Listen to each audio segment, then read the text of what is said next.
speaking of Nic Cage alum, which you so nicely reminded me here, Longlegs. Michael Monroe joins Nicolas Cage. What the hell? Who is Nicolas Cass in Oz Perkins serial killer horror movie? So yeah, we love Michael Monroe. Obviously, her most recent film, The Watcher, made it on your top 10 of the year this past year. Perfect. I have still yet to see it. I am definitely going to, but I absolutely adore her in films like The Guest and It Follows. So, Yes. she's wonderful there. This director, he did the Black Coat's Daughter and Hansel and Gretel. Both films I have not seen. We're in the same I boat then. kind of, Perfect. yeah, I heard Hansel and Gretel was pretty but I heard Black Coat's Hmm. Daughter was really good. So, Yep. we're just gonna have to see. But again, it's a Nicolas Cage property, so we're intrigued. And I think you did a little bit more looking into this one than I did. So, Luke, what are your thoughts on this one?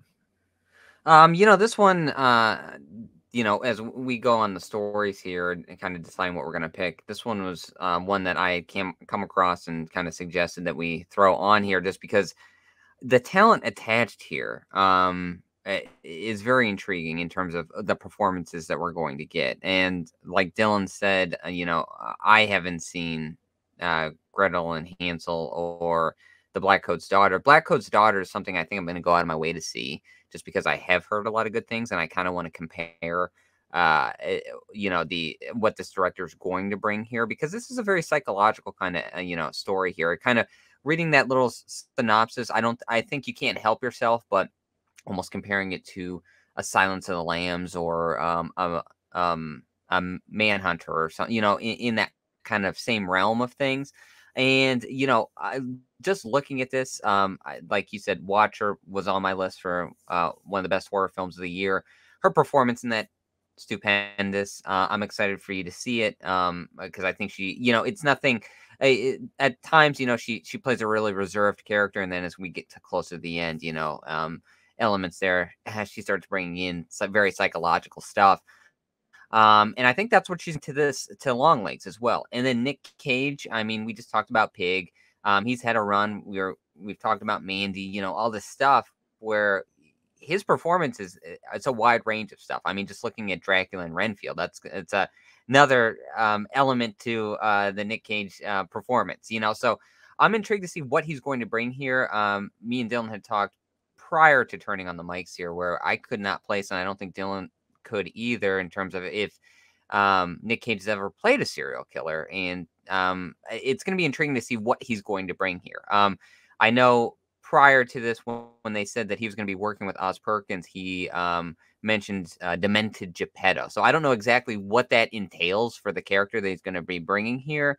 But, definitely has my intrigue. I don't know. We did cover Silent Night, Deadly Nights, the Toy Maker. Maybe we're going to see a Pino kind of character. I don't know. That would be a hell of a stretch.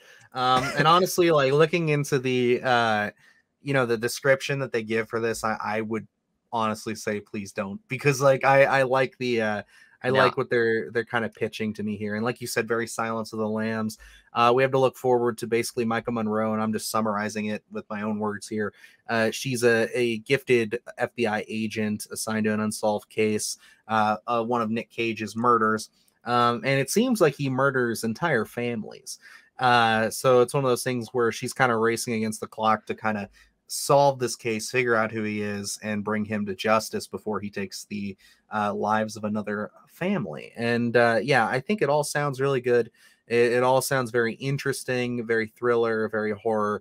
And yeah, I love seeing me an evil Nicolas Cage every once in a while. Yeah. So between this and Renfield, we got a pretty interesting lineup for Nic Cage performances. But I say he always keeps it interesting, Yeah, I mean, that charisma that he brings to this, I think, is going to be very intriguing. I'm curious to see what Nic Cage we're going to get, because as you're saying, it sounds like he murders entire families. Again, that's kind of where my head goes with Manhunter, but then, the new recruit being, that kind of relationship, again, goes Silence of the Lambs for me. So I'm curious to see really what they're going to bring here. I'm more than thrilled to see what Nic Cage is going to bring, because I mean, he's just had a stellar run in terms of a lot of these horror films that he's been attached to, and this one seems a little more grounded. And I love me a good psychological thriller horror film, so this one for me is going to be a must see.